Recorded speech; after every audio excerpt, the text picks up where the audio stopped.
Hey everyone, Rebecca here at Prairie State Park. As you know, a lot of things have changed in a short time in our country. Part of the changes that have affected us here at Prairie State Park are we've had to cancel all upcoming programs through April 30th and close our nature center as well. So I was trying to think of a way. I was really missing the fact that I couldn't do my library program because I was going to talk to the kids this time about prairie chickens. And I was trying to figure out a way, how could I present my program and, not get together. So I'm experimenting today.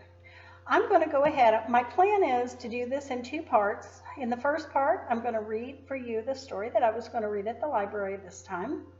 And then I've taken some pictures and I'll put together a set of pictures for part two that will tell a little bit about the prairie chickens and give you some information about some craft ideas to do that we would have done at the library. So let's get started right now with our book that I was going to read. I was going to read Prairie Chicken Little by Jackie Mims Hopkins, illustrated by Henry Cole. I'll read the story and then after it posts, I'll post the pictures and the lesson to go with the story. All right, Prairie Chicken Little. Out on the grasslands where bison roam, Mary McGlicken the prairie chicken was scratching for her breakfast when all of a sudden she heard a rumbling and a grumbling and a tumbling. "Oh no," she exclaimed, "a stampede's a-comin'. I need to hightail it back to the ranch to tell Cowboy Stan and Red Dog Dan. They'll know what to do." So away Mary ran lickety-splickety as fast as her little prairie chicken legs could carry her. On her way to the ranch, Mary came upon Jeffrey Snog, the prairie dog, who was soaking up some sunshine. "Good morning to you," barked Jeffrey. "No time for good mornings," warned Mary. "A stampede's a-comin'." "How do you know this is so?" asked Jeffrey. "I heard a rumbling and a grumbling and a tumbling, I did," said Mary. "A stampede? Yes, indeed," said Jeffrey. "Come with me to tell Cowboy Stan and Red Dog Dan," hollered Mary. "Let's hit the trail," barked Jeffrey, and away the pair ran lickety-splickety toward the ranch. Soon they met Bo Grabbit, the jackrabbit, who was nibbling on some sweet grass. "Where are you two going in such a hurry?" he asked. "A stampede's a-comin'," said Mary. "We're heading to the ranch to tell Cowboy Stan and Red Dog Dan." "How do you know that this is so?" asked Bo. "I heard a rumbling and a grumbling and a tumbling, I did," said Mary. "A stampede? Yes, indeed," said Bo. "Come with us to tell Cowboy Stan and Red Dog Dan," hollered Mary.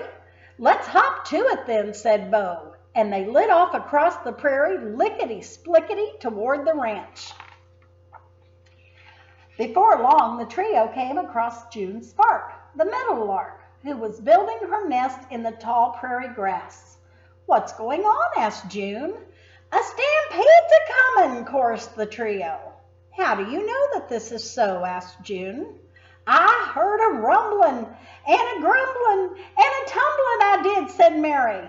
"A stampede? Yes, indeed," said June.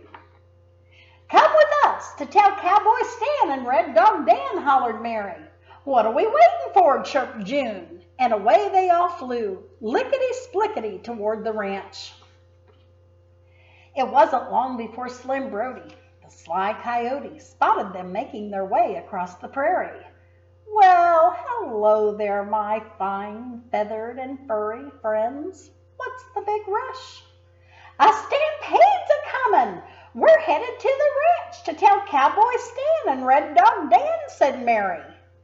"It's your lucky day," said Slim.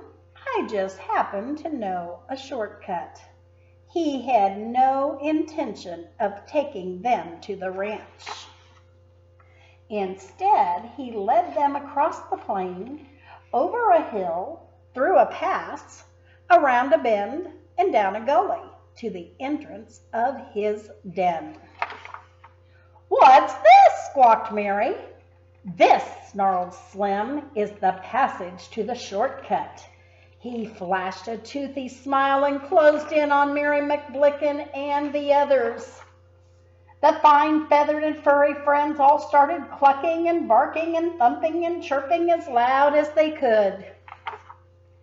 Cowboy Stan and Red Dog Dan heard the ruckus and came charging across the prairie toward the den. Dan made a beeline for Slim Brody and chased that coyote lickety-splickety far, far away. "What's going on?" asked Stan. "A stampede's a-comin'," cried Mary. "How do you know that this is so?" asked Stan. But before Mary could open her beak to speak, everyone heard a rumblin' and a grumblin' and a tumblin', yes indeed. "Why, that's not a stampede," said Stan. "That's your stomach. There's only one way to head off a rumblin' and a grumblin' and a tumblin' stomach. You need some grub." So Cowboy Stan cooked up a fine supper for those critters, and that took care of Mary McBlicken's stomach stampede, lickety-splickety, yes indeed. All right, so that's the story of Prairie Chicken Little. I'll be right back with you with some pictures and a lesson on prairie chickens. Thanks for listening. Have a great day.